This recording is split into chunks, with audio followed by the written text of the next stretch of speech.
இன்னைக்கு ஆண்டவர் நம்ம அழைத்து இருக்கிறாரு.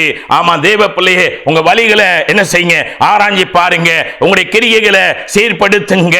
ஆமா, கர்த்தரின் ஆலயம் என்று சொல்லி பொய் வார்த்தைகளை நம்பிக்கொள்ளாதிருங்க. பொய்யான சொல்லுகிற மாய்மாலத்தை நம்பாதீங்க. உங்க வழிகளை பாருங்க.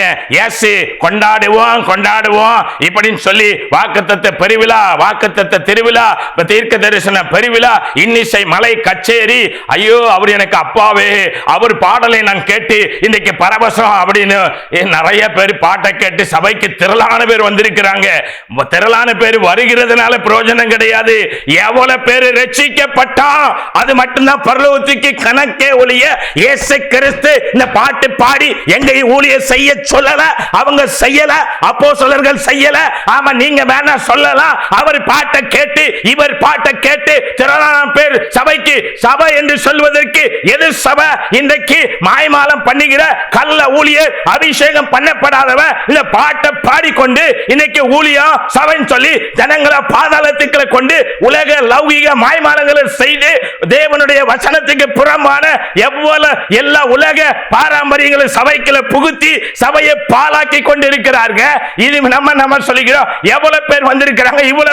எவ்வளவு பேர் வந்தா என்ன? ஆமா, கூட்டம் கூடுகிறதுனால அது நம்ம நினைப்பது போல ரட்சிப்பு கிடையாது. கூட்டம் கூடுகிறது ரட்சிப்பு கிடையாது. மனம் திரும்புவதுதான் ரட்சிப்பு. ஆமா, கர்த்தரிடத்தில் மனம் திரும்ப, கர்த்தருடைய வசனத்தை கேட்டு அதற்கு வாழ்வதற்கு ஒப்பு கொடுப்பதுதான் ரட்சிப்பு. ஆமா, தேவ பிள்ளையே, அந்த பகுதியை தன் ஆண்டவர் எதிர்பார்க்கிறாங்களே ஒழிய நம்ம சொல்லுகிறது போல பாட்டு ஆறுதல், பாட்டு இனிமை, பாட்டு பரவசம், கர்த்தருடைய வார்த்தை கசப்பு, ஆனா அது ஆத்மாவை ரட்சிக்கும், அது பரலோகத்துக்கு கொண்டு போகும். நம்ம பாட்டை கேட்டு நிறைய பேர் வந்திருக்கலாம், ஆனா பாட்டுல ரட்சிப்பு கிடையாது. ஆமா, இன்னைக்கு என்னது, பாட்டை பாடுறவனே ரட்சிப்புக்குள்ள இல்லை. பாட்டை பாடுறவனே ஆண்டவர் என்ன செய்யறாரு? இதெல்லாம் ஒண்ணுக்கு பிரயோஜனப்படாது. திரும்ப திரும்ப பதிவு கொடுக்கிறேன். இதெல்லாம் தேவனிடத்திலிருந்து பெற்ற வெளிப்பாடுகள். ஒரு நேரம் அல்ல, 2 நேரம் அல்ல, 3 நேரம் அல்ல. என்னுடைய தீர்க்க தரிசன டைரியில பார்ப்போம் அப்படின்னா அநேக அநியாயக்காரர்களுடைய, ஊழியக்காரர்களுடைய அநியாயங்கள். ஏன் பெண்ணோட அப்படி போனா இப்படி போனா எத்தனை பேர் மறைஞ்சிருக்கிற, எத்தனை பேர் நீ மறைஞ்சிருக்கிற? ஆமா, அதையும் ஆண்டவர் வெளிப்படுத்தி தான் இருக்கிறாங்க. ஆமா, நீ என்ன அக்கிரம அநியாயம் பாலான வேலைகள் பண்ணுகிற அப்படிங்கிறத அதையும் தேவன் என்ன செஞ்சிருக்கிறாங்க, வெளிப்படுத்தி நடக்கிறத நான் பார்க்கிறேன். சபை பார்க்குது, என்னோட ஊழியத்தில் உள்ளவர்கள் பார்க்கிறாங்க. நம்ம சும்மா என்னது ஏதோ நம்ம சொல்லிக்கிட்டு பாட்டை கேட்டு அவ்வளவு பேர் வந்திருக்கிறது உண்மைதான். ரட்சிப்பு கிடையாது. தேவனுக்கு கணக்கு என்ன தெரியுமா? தேவனுக்கு கணக்கு ரட்சிப்பு தான் அவருடைய கணக்கே ஒழிய கூட்டம் கூடுவதே கிடையாது. கூட்டம் கூடனா அதை எழுப்புதல் கிடையாது. வேதத்துல மனம் திரும்புதல் தான் எழுப்புதல். உண்மையாய் மனம் திரும்புவதில் தான் எழுப்புதல் ஒழிய கூட்டம் கொடுவது எழுப்புதல் கிடையாது. பாட்டை கேட்டுலாம் எழுப்புதல் வராது. பாட்டை கேட்டு பரவசம் வரும், ஆறுதல் வரும், நமக்கு இனிமை வரும், நமக்கு ஒரு என்னது இசையில மிதப்போம். கர்த்தருடைய வார்த்தை தான் என்ன செய்யும், மனம் திரும்ப வைக்கும். கர்த்தருடைய வார்த்தை தான் எழுப்புதலை கொண்டு வரும். தேவ பிள்ளைய பாட்டு தான் கொண்டு வரும்னு ஆண்டவர் அன்னைக்கே சொல்லிட்டு போயிருப்பாங்க. பாட்டுல தான் எழுப்புதல் வரப்போகுது. அதனால அநேக பாடகர்கள் எழும்பி என்ன செய்யுங்க, பாட்டை பாடி இசையை முழக்கி, ஆமா, லூசிபரோட ஆடி பாடி சபையை நிரப்பிருங்கன்னு சொல்லி இருப்பாங்க. இன்னைக்கு இந்த பாடல்களினாலே சபை என்னது, கூட்டம் கூடுது. அந்த கூட்டம் என்ன கூட்டம்? அது ரட்சிக்கப்பட்ட கூட்டமா? மனம் திரும்பின கூட்டமா? கனி கொடுக்கிற கூட்டமா? கர்த்தரோடு வாழ்கிற கூட்டமா? சத்தியத்தை பேசுகிற கூட்டமா? சத்தியத்துக்கு சாட்சி கொடுக்கிற கூட்டமா? சத்தியத்தில் நிலை நிற்கிற கூட்டமா? என்னுடைய பிள்ளைகள் சத்தியத்தில் வாழ்கிறார்கள் என்பதை கேட்பதிலே இதை விட பெரிதான மகிழ்ச்சி இல்லை என்று பரலோகம் சொல்லுகிற கூட்டமா? இல்ல பாட்டை கேட்டு இன்னைக்கு பாழாய் போகிற கூட்டம்? இன்னைக்கு நம்ம சொல்லுகிறோம் அது இனிமை தான், பாட்டு ஆறுதல் தான், அதனால ரட்சிப்பு வராது. தேவ பிள்ளையே, இந்த ஊழியத்தை செய்யலையே, நீ இதை யாராவது இதை உற்சாகப்படுத்துகிறாய்? இதை ஏற்கனவே ஆண்டவர் தெளிவாக வெளிப்படுத்தி இருக்கிறாங்க. இவங்களுக்கு சொன்னா கேட்க மாட்டாங்க. இவனை என்ன செய்வாங்க? சத்தியத்தை பேசுறதுக்கு அதற்கு வாஞ்சை இருக்காது. ஆனா இவங்களை தான் என்கரேஜ் பண்ணுவாங்க. இந்த இப்படி மாய்மாலம் பண்ணுகிற இந்த ஒரு கூட்டத்தை சேர்த்து வைத்து, இந்த பாடகர்களை வைத்து இவர்களை தான் என்கரேஜ் பண்ணுவா. நீ சொன்னாலும் கேட்கிற பக்குவம் இருக்காது. யாரா இருக்கட்டும், தேவன் சொன்னது இது. தேவன் சொன்னது இப்ப இதுல நின்று இந்த பிராடு விட்டு பொய் விட்டுட்டு பொய் பேசுகிறோம் நாசம் அடைவான் அப்படின்னு நீதிமொழிகள் என்னது 19 சொல்லி இருக்குது இல்லையா? பொய் பேசி நாசம் அடைகிறதுக்கா இவ்வளவு கத்தி பிரசங்கம் பண்ணணும்?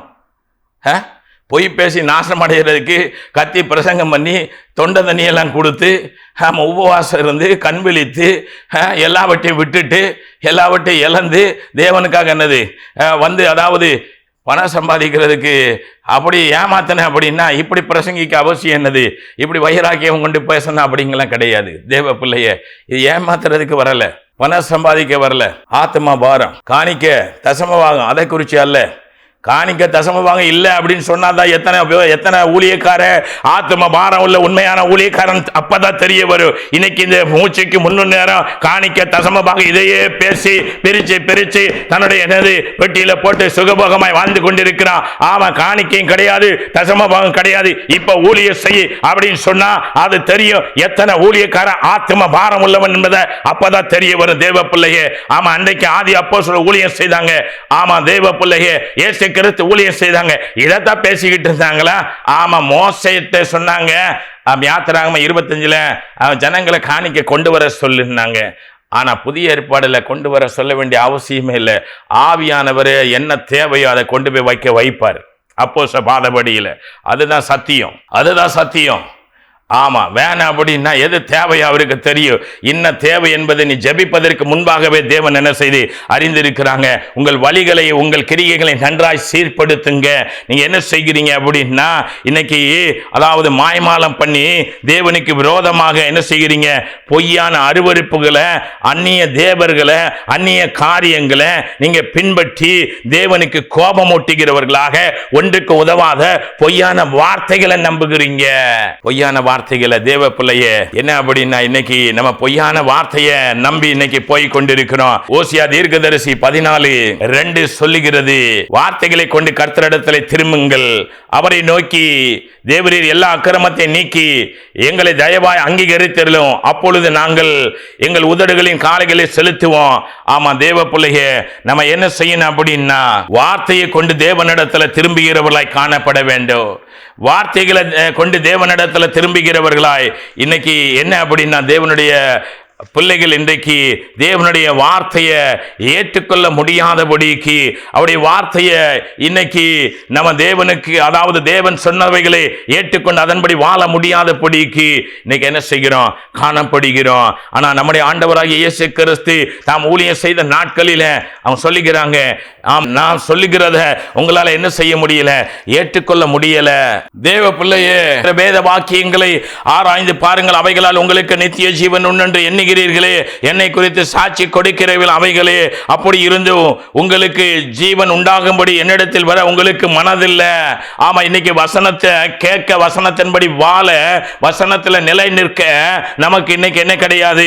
மனது கிடையாது. நான் மனுஷரால் மகிமையை ஏற்றுக்கொள்கிறதில்லை, உங்களில் தேவ அன்பு இல்லை என்று உங்களை குறித்து அறிந்திருக்கிறேன். வசனத்தை குறித்த அன்பு, வசனத்தில் வாழ்கிறது, வசனத்தை கேட்கிறது, அதுல உங்களுக்கு என்ன கிடையாது?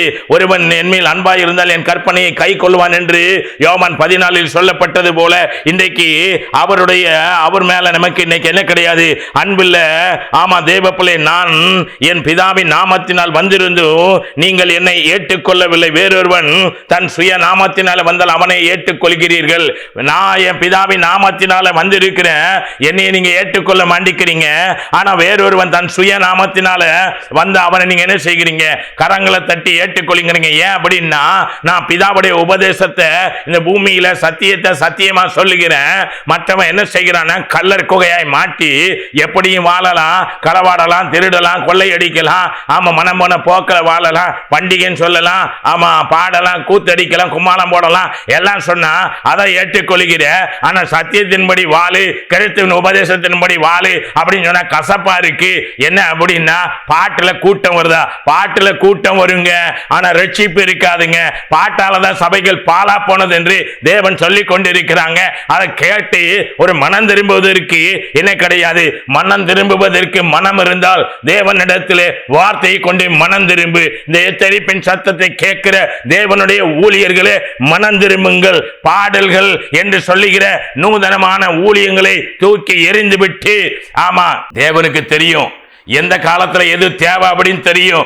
எல்லாவற்றையும் அவர் அறிந்திருக்கிறார். எலியாட்ட சொல்லுவாரு, கேரி தாட்டங்கரையில் இப்ப இரு அப்படின்னா கேரி தாட்டங்கரையில் இருக்கணும். இப்ப கேரி தாட்டங்கரையில் இருந்து என்னது அங்க தண்ணீர் வற்றிட்டு காகத்தை அனுப்பின ஆண்டவருக்கு அங்க தண்ணீர் வத்தினா எலியாக்கு தண்ணீர் அங்க கொடுக்க முடியாதா? தேவனால வர வைக்க முடியாதா? அவர் சர்வ வல்லமை உள்ள தேவன் தானே. எலியாட்ட என்ன சொன்னாரு? இப்ப சாரிபாத்துக்கு போ அப்படின்னா அவரு, ஆண்டவரே என்ன ஆண்டவரே, ஏன்னா இங்க கேரி தாட்டங்கரைக்கு வர சொன்னீங்க, இப்ப சாரிபாத்துக்கு போக சொன்னீங்க, தண்ணியை வர சொல்லுங்க. அப்படி சொல்லக்கூடாது. கேரி தாட்டங்கரைக்கு போன கேரி தாட்டங்கரை, சாரிபாத்து வீட்டுக்கு போன சாரிபாத்து வீட்டுக்கு போகணும். என்ன சொல்றாங்களோ அத காலத்தை அறிந்தவர்களாக இன்றைக்கு என்னது எந்த காலத்துல எது தேவை அன்னைக்கு ஆமா தேவனுடைய மனுஷர்கள் பாடி இருக்கிறாங்க, எழுதி இருக்கிறாங்க. அந்த காலம், அந்த பாடல்கள், அந்த மகிமையானவைகள் அது இன்னைக்கு போதுமானது. இன்னைக்கு களியாட்டு கூட்டம் எழும்பி சபைகளை பாலாக்கி கொண்டிருக்கிற காலம். அதனால இப்போ இது தேவையில்லாத ஒரு காலம் என்கிறத உணர்ந்து வசனத்துக்கு நேராக, சத்தியத்துக்கு நேராக சபையை பரிசுத்தப்படுத்த மணவாளன் வரும்போது மணவாட்டியானவள் ஆயத்தப்பட்டவளாய் காணப்படும்படியாக இன்றைக்கு தேவனுடைய பிள்ளையை அவரை சந்திக்க ஆயத்தப்படி, சத்தியத்தை கொண்டு திரும்பி, வார்த்தையை கொண்டு திரும்பி. பாடல் என்னது?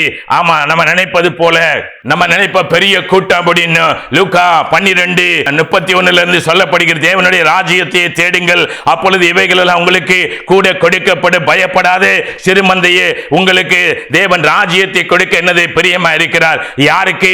சிறுமந்தைக்கு கொடுக்க பிரியமா இருக்கிறார். திரள் கூட்டம் வசனத்தை கொண்டு திரும்பி, சிறுமந்த ஆமா எலும்பு கர்த்தருடைய ஊழியத்தை ஆமா கடைசி காலத்துல செய்து ஒரு கூட்ட ஜனத்தை தேவராஜ்யத்துக்குள்ள நடத்துவோம். கேட்ட ஒவ்வொருவரையும் நம்ம பரிசுத்தமா வாழ்ந்தா யாரு சபிச்சாலும் சரி, நமக்கு சாபம் வராது, ஆசீர்வாதம். என்னை ஆசீர்வதித்த தேவன் உங்களையும் ஆசீர்வதிப்பாராக. ஆமென்.